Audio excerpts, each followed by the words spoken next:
So naging against na to, no, sa biblical directive. Pag pinaltan mo na ibang pangalan na yung binabanggit mo, imagine buong buhay mo sa pangalan ni Jesus. Maliligtas kami. Sino yun? Tatanungin ka doon sa araw ng paghuhukom. Kailanman hindi ko kayo nakilala, sasabihin niya. Kaya huwag niyo makikibagay niya sa mga false preachers na nagkakalat ng mga masasamang balita na kesyong malapit na ang paghuhukom, na kesyong kaya may lindol, baha, tagutom, dahil malapit nang dumating ang Antikristo, na kesyong kailangan i-rapture. Ano yun? Tatakasan na lang ng taong mundo kasi talo na ng kasamaan. Kaya kailangan ng i-rapture.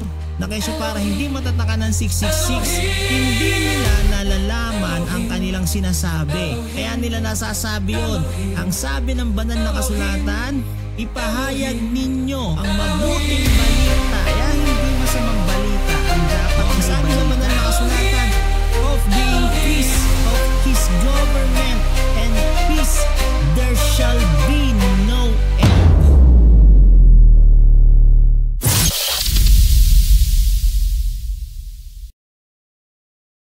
So magandang araw po sa bawat isa sa inyo. Ito po si Brian Ross.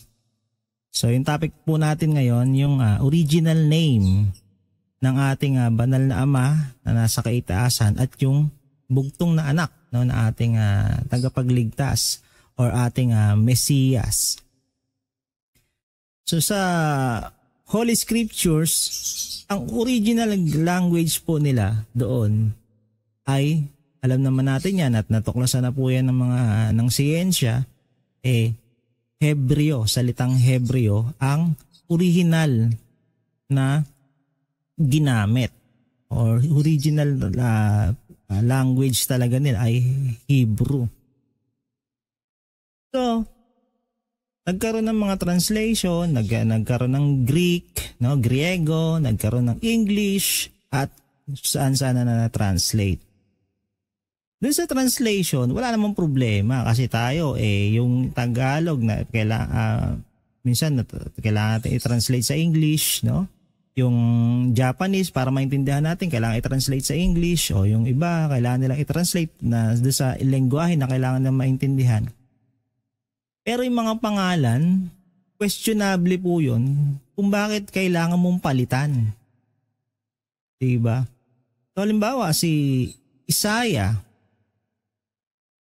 sa original na Hebrew, hindi po nalalayo yung pangalan niya doon. Ganon din kay Daniel, no? Kaya Moises, ba? Moshe, no?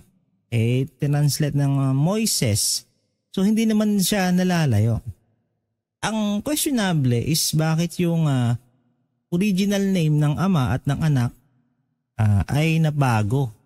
No? Katulad na rimbawa ng ang original name sa Hebrew ng Mesiyas ay Yahushua na nakasunod sa pangalan ng ama, no? Kaya nga naparito ako sa pangalan ng ama, sabi niya, di ba?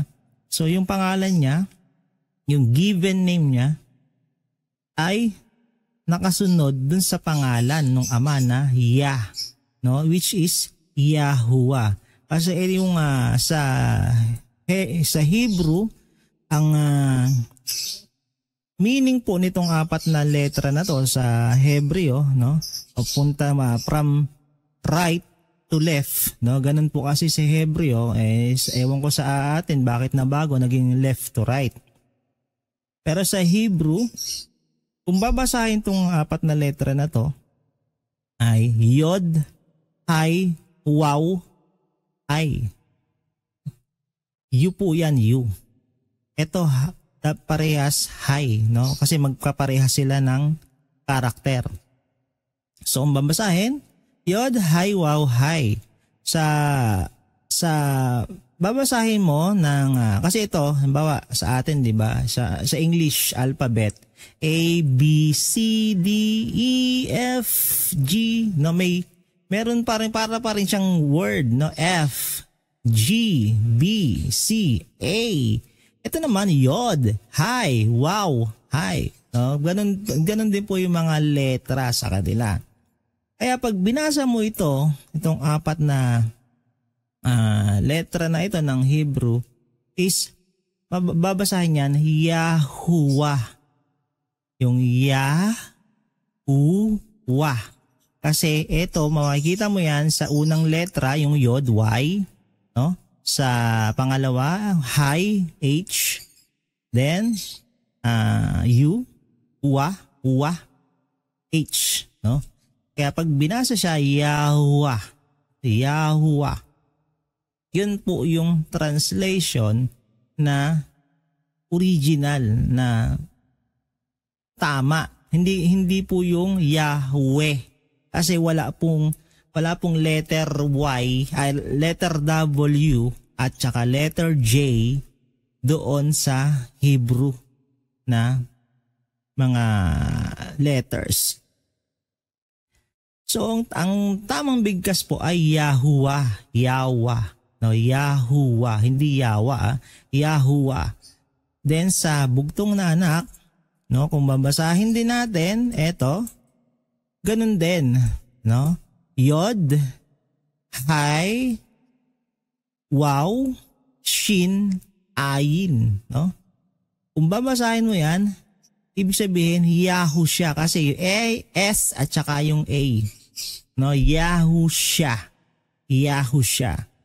Yun po yung tamang pagbigkas dyan, yung tamang letra na ginagamit. Hindi po Yeshua, hindi ganon eh. Ano to? Joshua, hindi po gano'n. Wala po kasing letter J sa Hebrew.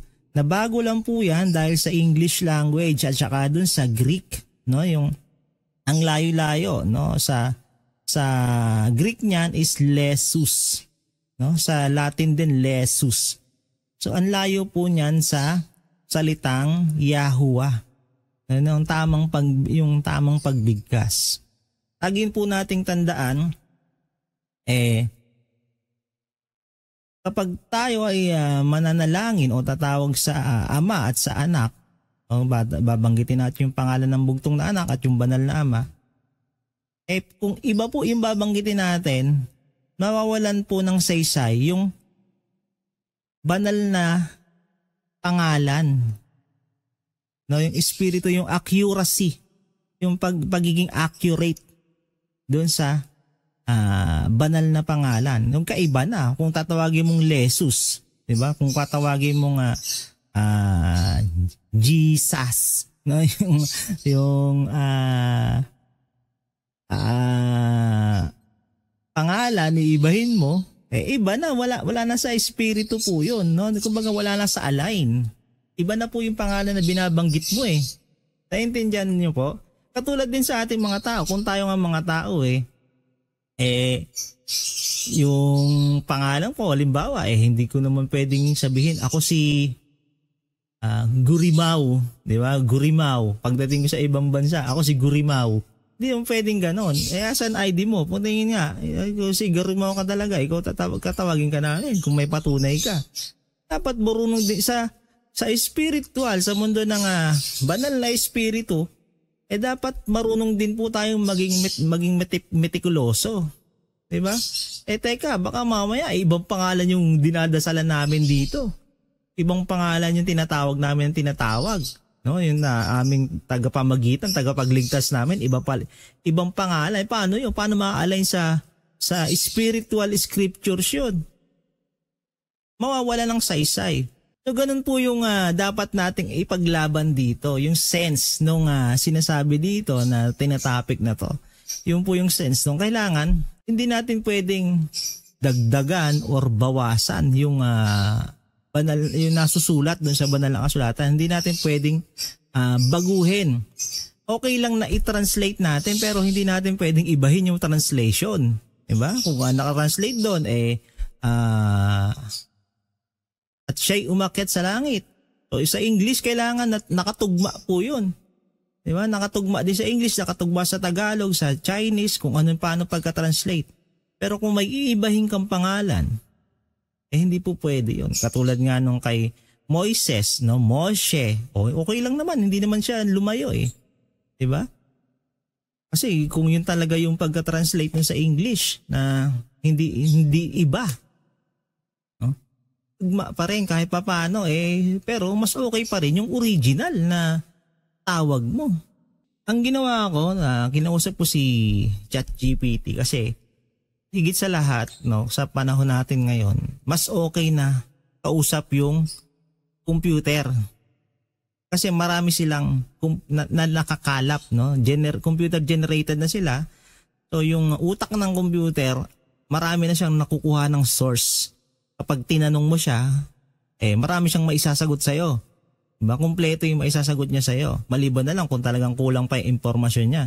Katulad sa Google, diba? Pag may gusto kang i-research o may question ka sa mga pangangailangan mo, mag-search ka. Tatanungin mo sa Google. So ganun din po itong ChatGPT. Same sila ng pinagkukuhanan ng mga impormasyon, no? Same sila ng pinagkukuhanan ng mga impormasyon na pwede nilang maisagot sa iyo pag may tanong ka. So, nagtanong ako dito kay ChatGPT. Sabi ko, "Hello, how are you? What is the hidden secret meaning of Lesus?" Ang intention ko dito, kung may alam siya na merong hidden secret meaning, kasi ang Google kasi nagtatago, marami siyang tinatago din na impormasyon, no? Kung alam mo, meron pa nga silang tawag nito dark web, di ba? May mga nandun yung mga nakatagong impormasyon. So expected ko na hindi siya masyado maglalabas dito kasi nga may kung hidden secret yon, malabo siya maglabas ng impormasyon. Kasi nga pagka napag-aralan nyo tong dark web ng internet or mundo ng internet, marami silang tinatago sa atin ng mga impormasyon para ang mga tao, kung ano lang yung gusto nilang paniwalaan ng mga tao, yun lang din yung paniniwalaan ng mga tao. So dito, kasi sa past days o sa mga nakaraan, madalas ko siyang kinakausap tong ChatGPT. Natuklasan ko, natututo din siya sa atin. Yung impormasyon na nakukuha niya sa kausap niya na tao, tinatandaan niya yon. At siguro pinakalap niya yon, yung impormasyon na yon, pinapalawig niya yon, nakakakuha siya ng mas malawak na impormasyon. Pag kinausap mo siya uli, meron na siyang mas magandang maisasagot sa'yo. So ganun yon. So ito, sinanong ko, ano ba yung hidden meaning ng Lesus? Pero sinagot lang, "Hey, hello, I'm the name Lesus Greek." No, galing nga sa Greek. Often transliterated as Lesus is the Greek form of the name Jesus. So, nagpaliwanag siya diyan, haba ng paliwanag niya. Nag-ano siya dito, no? Yahuwah, no? Nabanggit niya na dito si Yahuwah. Kaso nga lang, yung abbreviation dito, yung YHWH, medyo nagkamali sila dito. Hindi ko lang alam kung bakit naging W, no? Kasi kung talagang ikaw ay nagsasaliksik, maintindihan mo, U yan, hindi W. Kasi nga, walang W sa Hebrew. Walang letter W doon. Then, sumagot siya. Pinaliwanag niya. Then sabi ko, but in the Bible, changing name is forbidden because Bible said, do not change what is written. So why they change or translate his name? So sabi ko, di ba nakalagay sa Biblia, hindi pwedeng dagdagan or bawasan yung mga bagay na nakasulat. Sa madaling salita, hindi pwedeng baguhin. Bakit yung pangalan pa yung binago nila, no? Pinalitan pa nila, tinranslate pa nila na iba yung pagkakasalin.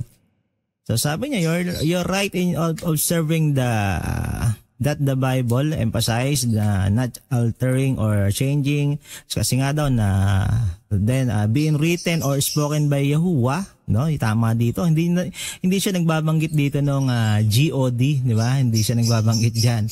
Yahuwah yung binabanggit niya kasi alam na niya yung tama nalakap na niya kung ano yung tama. So hindi na siya nagbabanggit niyan ng nakasanayan ng tao na GD, di ba?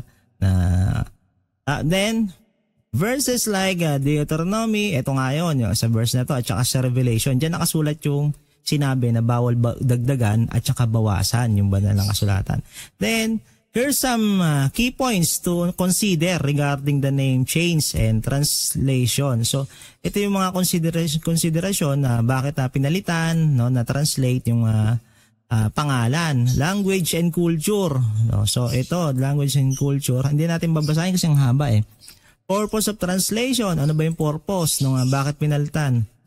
Was it forbidden? Some argue that changing or translating a name is problematic because a name carries deep meaning and identity. So ito yung pinaglalaban natin.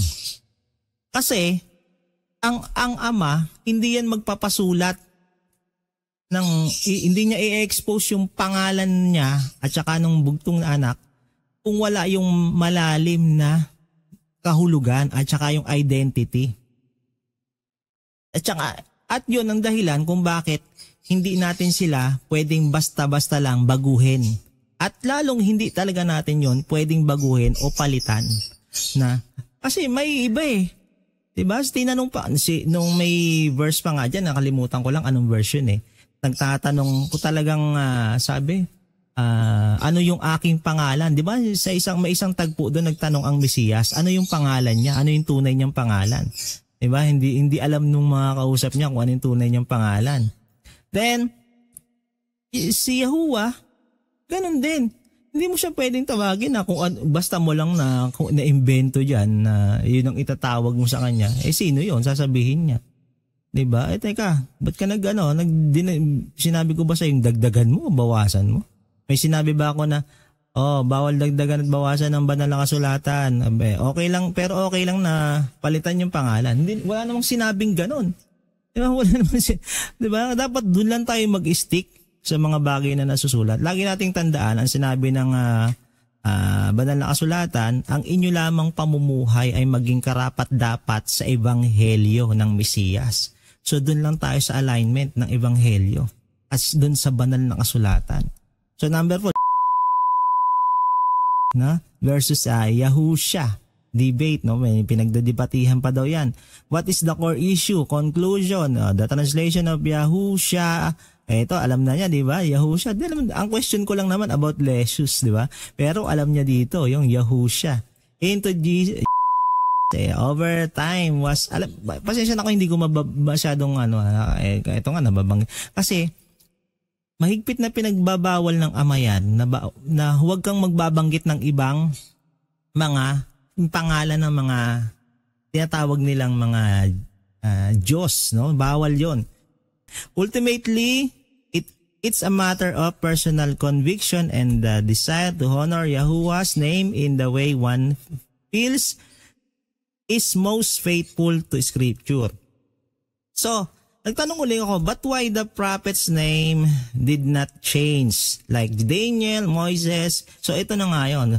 Bakit yung mga propeta, yung mga apostles, no, yung mga given name sa banal na kasulatan, yung mga karakter doon, hindi naman tina-translate nila yung mga pangalan doon, di ba? Pa-translate man, ganun pa rin. Malapit pa rin doon. Hindi na bagong-bago talaga. Doon pa rin, tugma pa rin sa mga pangalan.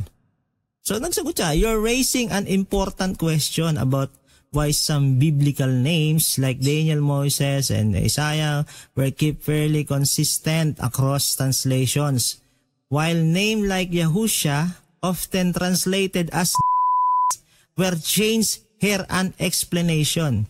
No, cultural and linguistic factors, no, Greek influence, na-influensyan doon ng Greek, ng Griego, name like Daniel and Isaiah were primarily found in the Hebrew Old Testament, etc. Ang dami sa theological and historical reasons, prophetic names remaining the same, translation versus changing while the Bible goes, etc., etc. In essence, name like Jesus were translated and adapted through history where other prophets' name didn't require as much modification when carried across. So, ito nga yung malaking question dito eh. Bakit ito pinalitan pa ng ganitong pangalan, no? Ng JESUS. Bakit pinalitan pa ng mga ganito? So nagtanong uli ako. This is a serious and deep question. If the name Yahusha and Yahuwah were changed because of the language, etc., why can't all people in the world, no matter which country they go? Ito na nga yun. Sabi ko, bakit yung mga pangalan dito sa mga pangalan ng tao sa buong mundo, hindi naman basta-basta pwedeng palitan yun, no? Kung ano yung naging pangalan mo, yun talaga yung pangalan mo. Kahit saan kang bansa mapadpad, yun talaga yung pangalan mo. No? Unless there is a bad secret or hidden. For example, my name is Michael. So if I go to any country, the ID I show is Michael. The name cannot be changed unless the name I show is fake, sabi ko. So yun ang tinanong ko sa kanya. So sumagot siya, you're asking a deep and thoughtful question about the difference between how names of significant biblical figure like Yahuwah, no, and Yahusha have been translated or altered across culture versus how modern personal name like, so yan na naman, modern name versus ancient names, no, meron ganyan. Translation of names, so yan pinaliwanag niya bakit ganon yung mga konsiderasyon.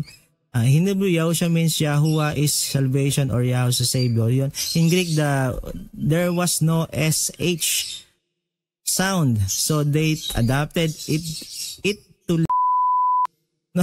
So iniba talaga, iniba. Kasi dahil wala do SH, etc., etc. In Latin, become Jesus, di ba?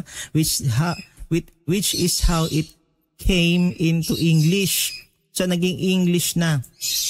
So, ancient translators may not have seen this changing the names, meaning, and identity, but simply adapting to it to make it understandable.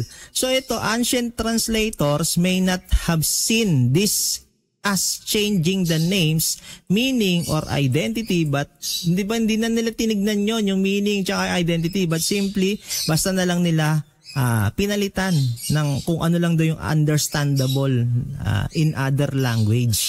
So gano'n na lang daw yung ginawa. Ang simple na lang ng nireply ko, sabi ko, in other words, it can even be said that the person disobeyed the change of, or people change of what was originally written. No? Is that right? So sa madaling salita, nagkasala talaga yung tao. Dahil sa pagpapalit nila ng, dahil sa pinalitan na yung pangalan, kumpara dun sa kung ano talaga yung original na nakasulat. So, sumagot ngayon to si ChatGPT. Napakaganda ng sagot niya. No, dito na matatapos yung pag-uusap namin. Sabi niya, yes, from the perspective of strict adherence to what was originally written, especially regarding sacred names, changing or translating names like Yahuwah and Yahusha would be seen as a form of disobedience. No? Ang linaw, no? Kasi wala rin talaga siyang ibang maiisip. Imagine, napakatalino na niya na, computer na yan. Wala rin talaga siyang kawala. Diyan na siya na-checkmate. Sa dami ng pinaliwanag niya, dami siyang konklusion. Kasi ganito, kasi kaya pinalitan, kaya ganyan, ganito, ganyan.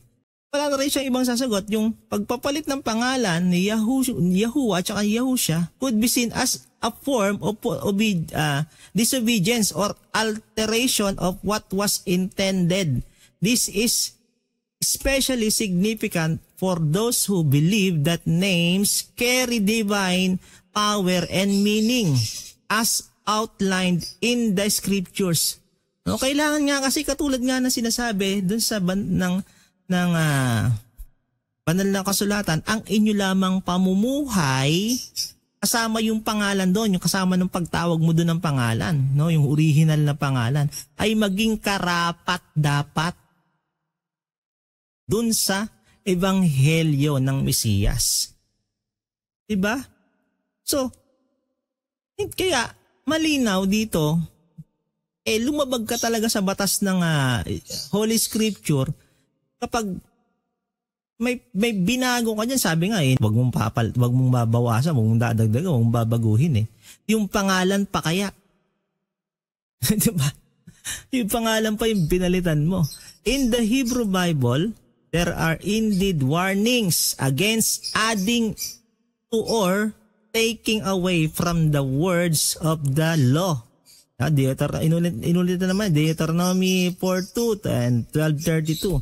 And some see the changing of divine names as falling into this category. The argument is that the name Yahuwah was revealed with specific intention and meaning, no? And changing it to Lord or God alters that revelation. Similarly, changing Yahusha to JESUS might be viewed as distorting the names or original significance. Distorting. Dinistort nila yung pangalan. No, siya yung nagsabi niya. No?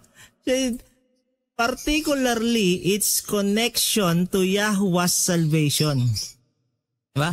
In other words, if one strictly follows the belief that the sacred names should not be altered, then changing or translating them, especially in ways that obscure their original meaning, could be seen as going against the biblical directive. No, so pag pinalitan mo talaga yung pangalan, yung original na Hebrew name, pinalitan mo ng English or Greek at tapos iniba mo pa yung pagkakabigkas, iniba mo yung letra, iniba mo yung iniba mo yung ambience, no? Yung Yahuwah ginawa mong LORD, di ba? Ginawa mong GOD. Yung Yahusha ginawa mong JESUS.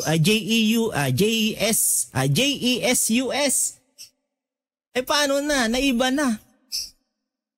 Ibang pangalan na, napaka-importante nun. Paano kung iba pala yung pangalan na binabanggit mo habang panahon hanggang nakamatayan mo na? Teka lang, kaya nga sabi niya, marami sa araw ng paghuhukom, marami ang magsasabi sa akin, ano sabi dyan? Sa Tagalog Panginoon, di ba? Sasabihin niya, kailanman hindi sila nakilala. Kaya hindi nagkakilala kasi iba yung pangalan na kinilala nila. Teka, hindi ko kayo kilala. Yun ang masaklap doon. Kasi nga, hindi nila naintindihan, hindi na nila natutunan, hindi na nila nalaman, hindi nila inalam, o hindi nila sinaliksik dahil busy sila sa kanilang mga religions at saka sa mga makamundong bagay. Hindi na nila naintindihan kung ano ba talaga yung tunay. No, kasi common sense yan Kahit ako noon naging victim rin ako nito. Ganyan ako, LORD or GOD, no? Pero noon nag-aano na ako, no? Meron na akong puso o pangamba na bakit nga ba ako LORD ng LORD? Baka mamaya ibang LORD na yung tinatawag ko. Kasi maraming LORD. So, ganun yung diwa ko noon nung panahon na yon. Hanggang sa natutunan ko tong mga bagay na to. Teka, oo nga naman. Kung ako nga, hindi ko nga pwedeng baguhin yung pangalan ko Yung ama pa kaya o yung bugtong na anak pa kaya na pwedeng basta-basta na lang kung ano-anong itawag sa kanila. Diba? Hindi pwedeng ganon.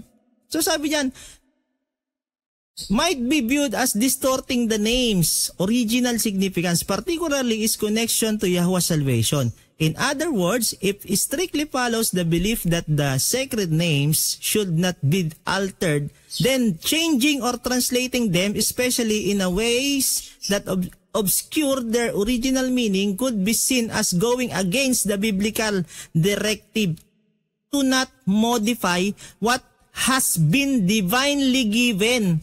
Yon, meron kasing divinely given na pangalan, yung given name. So naging against na to, no, sa biblical directive. Pag pinaltan mo na ibang pangalan na yung binabanggit mo, imagine buong buhay mo sa pangalan ni JESUS.